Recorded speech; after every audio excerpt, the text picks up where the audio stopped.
parang talk ko 20 minutes every Monday Reflection, parang ganun. about the gospel. Sabi ko, kaysa mag-sermon ako about discipline na first day of the week, nakaka-toxic sa mga bata, di ba? yeah. Why not talk about the Word of God? Oo. Ngayon, may first class rally kami talaga po? ni Carlo Acutis. Sabi ko nga, talagang full circle. Nandyan po.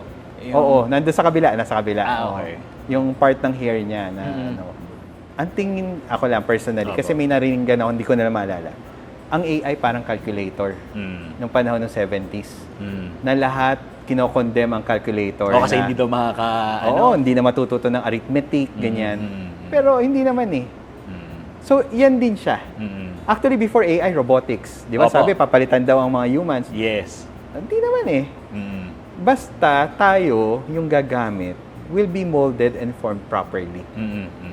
Kasi may estudyante kami, naging 10 outstanding students of the Philippines nung college siya. Pero yung mga very from competition, it should be cooperation. Cooperation and competition. Kasi hindi mo matatanggal yung competition. And now, it should be collaboration. Paano mo maitatanim ang konsepto ng faith in action sa isang bata at maipapapractice mo ito sa kanyang pagtanda? Halina't pakinggan ang president ng Dr. Yangas Colleges Incorporated dito sa Bocaue, Bulacan na si Mr. Kel Yanga dito sa episode natin ng Sensei.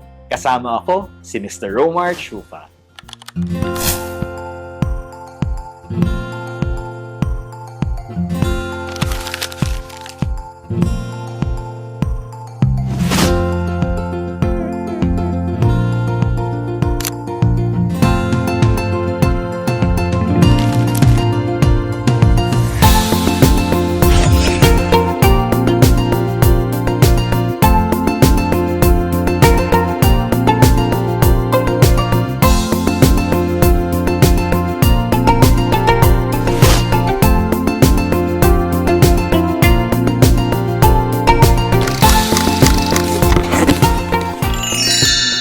Parang talk ko 20 minutes every Monday Reflection, parang ganun. about the gospel. Sabi ko, kaysa mag-sermon ako about discipline na first day of the week, nakaka-toxic sa mga bata, di ba? Opo, yeah. Why not talk about the Word of God? Oo. So kami na yung gumagawa ng catechism. Actually, before tayo din mag-usap ngayon, Sir Kel toured me around this part of the campus. Ano pong tawag dito sa campus natin?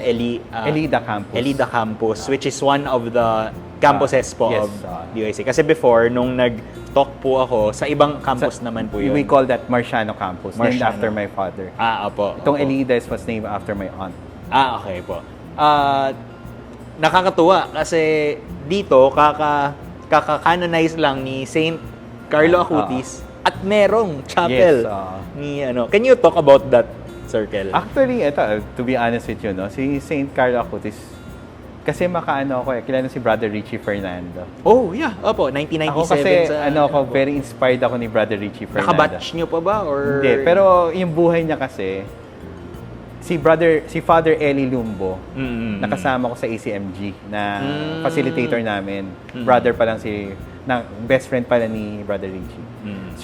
Sabi ko, ba't ganun? Servant of God pa lang si Brother Richie Fernando. Tapos si Carlo, ang bilis. 2006 lang, tapos sainthood na. Sabi ko, may isa isip mo, may politika, di ba? May ganun pa akong... Tapos I didn't notice, Siyempre, dahil curious ka, binasa mo ng binasa yung buhay ni Carlo Acutis. Talagang, nakita ko yung yung alignment niya sa strength ng school, which is technology. Kasi, modesty aside, the school is known for its robotics. Di ba may robotics siya? You toured me before. Yun yung namin, core strength namin talaga. Nagko-compete po, di ba? Yes, oo. So, sabi ko, eksakto si Carlo Acutis who used technology to promote the Lord. So, yun yung naging heart namin na, tapos for the youth, 15 years old, tapos love for the Eucharist. Yes. Lahat ng gusto naming ideals na kay Carlo Acutis. And to the point na nung blessed siya, I had the chance to be in Rome. So, ang ginawa namin, we had a friend who is also studying there, na pare. Nag-request kami ng relic So ngayon may first class relic kami talaga po? ni Carlo Acutis. Sabi ko nga, talagang full circle. Nandyan po. Oo, nandun sa kabila, nasa kabila. Okay. Yung part ng hair niya na So, yan yung namin, no, na we want Carlo Acutis to be the inspiration of our students here. Because, yun nga, technology, even in technology, even by AI, you can promote the Lord. Ang ganda, very relevant sa atin po ngayon. I'd like, ang ganda ng statement nyo, even through AI, you can promote the Lord. Paano nyo po nakikita yun? Ngayon na dito sa education natin ngayon, where we're bombarded with so much AI, na even yung mga students gumagamit ng AI, and then yung mga teachers nag-AI. Paano po yan pumapasok yung insight nyo na even through AI, we can promote the Lord in the spirit of Carlo Acutis? Ang haba ng tanong, pero parang ganun po. Actually, meron kaming ginawa na nag-start kami ngayong school year, yung RAISE Lab. RAISE Lab. Responsible Artificial Intelligence Specialized Education Lab. So, actually, nag-benchmark pa ako sa Japan. Opo. Tapos bumili kami napakaraming libro about AI and ethics. So, simply put, ang tingin ako lang personally, kasi may narinig ako, hindi ko na maalala. Ang AI parang calculator nung panahon ng 70s. Na lahat kinokondem ang calculator. Kasi hindi daw hindi na matututo ng arithmetic, ganyan. Pero hindi naman eh. So, yan din siya. Actually, before AI, robotics. Di ba sabi, papalitan daw ang mga humans. Yes. Hindi naman eh. Basta tayo, yung gagamit, will be molded and formed properly. Kasi ayoko yung condemn mo kaagad. Kinokondem mo lang kasi hindi mo alam. The fear of the unknown Kaya wag na. So let's know it. Parang wala ng fear. Tapos let's manage it. Kesa tayo maging slaves ng AI. So ngayon, meron nga kaming, ngayon kasi is Gen Tech Month ngayong September. So meron kaming website development contest. Parang ang peg namin, Web for Good. Opo. St. Carlo Acutis Web Development. Kasi di ba siya So may monetary prize yun. So i-award namin siguro next week. So ganun. Ano yung mga nagagawa? Anong mga students, So for nilagay example? namin kasi yung about education, siguro mga knowledge ilalagay nila doon, about environment, sustainable goals. May mga judges. Yun. So ganun. Ganun yung gagawin. Ganda. Very, very alive. Nililink namin yung faith sa ingenuity nila, sa creativity. Ito po, di ba merong kasabihan na something about makikilala mo ang isang school or isang tao by the fruits, di ba? Ano yung mga nakikita mong naging fruits, perhaps mga alumni na hindi naman not necessarily naging notable, pero perhaps they're starting to make some change in the Philippines. Alumni po ng DYCI, meron po ba kayong nakikilala? Ganun po. Oo, pero wala pa kami mga kilalang kilala. Siguro pero yung mga initiatives po, may may estudyante kami naging 10 outstanding students of the Philippines nung college siya. Pero yung mga very subtle, pero nakita mo yung sila hanggang ngayon magkakasama. And then they still have their outreach programs. Ganun pa rin. Meron pa rin sila informally. Tapos, mga principles. Pwede mo gano'n. Wala po. Sige po. Kunwari, noong 2022, hindi mo alam na yung mga, for Lenny, for example, Opo. nagkita-kita kami. Lahat-lahat, majority, panidit galing sa DYCI. Hindi naman namin Hindi naman in-impose Hindi in-impose. Kaya nakakatuwa na parang, naturuan naman pala sila. Tapos, kita mo yung family, very pro-family sila na palaging kahit successful na, pamilya pa rin ang focus nila. At simplicity. Yung hindi sila yung dapat ang goal ko, 5 kotse, 40 kotse. Yeah. Totoo. Let's talk about where do you see DYCI in the next years to come, or perhaps ikaw din po as its leader or kasi 'di ba nakwento mo rin nung minsan sa akin na you're starting this ano ba, it's not a conglomerate or parang a partnership with other schools. Ano po yun? Can you talk about that? Yeah. Dati kasi ako a very competitive person. So gusto ko ng competition. Pero siguro I realized through my faith, through everything that's happening now, from competition it should be cooperation. Cooperation and competition. Kasi hindi mo matatanggal yung competition. And now it should be collaboration. So what we're doing now is we're sharing our best practices. Yung school, may mga ka-connect na kami sa sa technology, kahit yung mga private schools. And then sa mga katulad namin na medyo ang influence or impact ng Catholic ay malakas. Because I used my, so to speak, platform as the lay coordinator for evangelization of the diocese. We formed what we call the GRACE. The God-Centered Renewed Advocates of Catholic Education. Ano to? Ito yung mga hindi Catholic schools na minamanage ng mga sisters or fathers or brothers. Na walang congregation, kumbaga. Mga lay. Lay. The lay people who are Catholic leaning in their formation of their students. So we have around 7 to 9 schools now around Bulacan who are part of this. So we're just around 6 months pa lang in existence Pero we have our commonalities that we want to share our best practices to one another so that we can help our schools together as fount of formation, the Catholic formation. Ang ganda. So para ma-complement namin yung church evangelization din.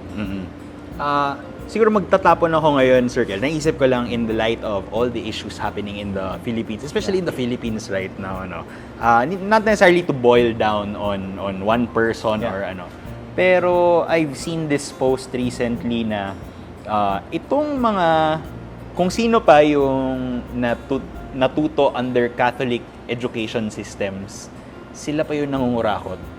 Sila pa yung, di ba may truth yan or kung sino pa yung ex-seminarian, sila pa ang natutong mangupit at eventually parang nakalimutan. Ano ang sa palagay mo, siguro, may nagkulang ba sa Catholic education or sa education in general? And how do we mitigate that sa palagay mo na given na you're leading this school and then ito yung realities ngayon ng bansa po natin? Siguro kasi naging very cerebral na ang evangelization. Panay turo na lang, memorization, naging exam. Role modeling kasi ang faith Opo. Ibig sabihin, sabi ko nga, sa mother ko, hindi naman niya sinasabihin, magganyan-ganyan ka. It was the constant example. Siguro yan isa. Pangalawa, ito very Atenean, yung gawin mo lahat hanggang sa dulo, yung kaya mo. Where reason ends, faith begins Parang hanggat kaya mo, gawin mo lahat. Feeling ko ngayon, parang hindi na nagpapaka-magis tayo Sad to say, no? Hindi na tayo nagiging something more para sa mga estudyante. Na parang, masabi lang may Christian living subject. Oo, okay na. Okay na yan. Checks Tapos the may First boxes. Friday Mass, okay na. Ako kasi hindi ganun. Hindi kami perfect, ang dami pa namin gagawin. Pero kung kaya kong ubusin yung sarili ko to the last drop, na nagamit ko yung idea ko, kung talaga ako naniniwala sa Diyos, dapat gamitin ko yun. So what do I mean? For example, yung youth camp namin, may youth camp kami sa October, ang tema niya, tapat. Tapat. Alam na natin kung bakit. Yes, opo. So yung tapat, we have 5 areas of that youth camp. About truth, about accountability, about principles, about authenticity, and about trustworthiness. Tapat. Ang ganda. So, 5 talks, 5 activities, 5 songs. Para cool pa rin. Yung may mga banda, tapos yung gano'n. Tapos we'll have an ending ceremony sa huli. So, yung hanggat kaya mo maging creative, hindi mo lang siya i-deliver as is. Kailangan mo involve talaga and immerse mo sarili mo sa mga bata. Why am I saying that? Kasi baka tayo noon, kami pala, kasi ka-age ko na yung mga ngayon, yung mga nangyayari ngayon. Baka hindi nila baka nakita nila compartmentalize ang faith Na pwede ako, sorry for the word, pwede ako mangurakot pero nagro-rosary pa rin ako. baka kasi hindi na-link eh. Parang nangyari, parang pinanghuhugas nila Oo, yung faith na lang nila habang nangungurakot. Oo. Well, in fact, yung faith tells us not, don't forget Oo, the eh. least last lost. Parang ganun. Oo eh. Kaya tuloy split level Christianity. Banal ka dito naman nagnanakaw ka. Parang, well, I'm not perfect. Di ba? Yes, Lahat opo, naman opo, tayo. opo. Pero, yun yung kung i-assess mo na baka kasi ngayon, just for the sake na lang yung Catholic education. Baka kailangan natin mas maging creative para madama sa puso. Sa palagay mo ngayon, Sir Kel, ito, very, ano yung issue na to ngayon eh, very hot topic. Paano sa palagay mo, mai-form lalo pa ang students ngayon na, yun nga, yun di ba, yung tapat, etc. Meron pa po kayong parang mas long term na nakikita? Or so far, siguro kung ano yung ginagawa lang ngayon, patuloy na lang mo muna. Meron kaming kasi meron kami tinatawag na mga G-months. Apa? Nagsimula kasi kami God-centered. Yes. Eh ako kasi si Mnemonics. Oh, daming Mnemonics. God-centered Tapat, month. apa. Tapos February, Glee, kasi arts and culture siya. Yeah, apa. So sabi ko dapat G na lahat. Oo. So June, Grace Month.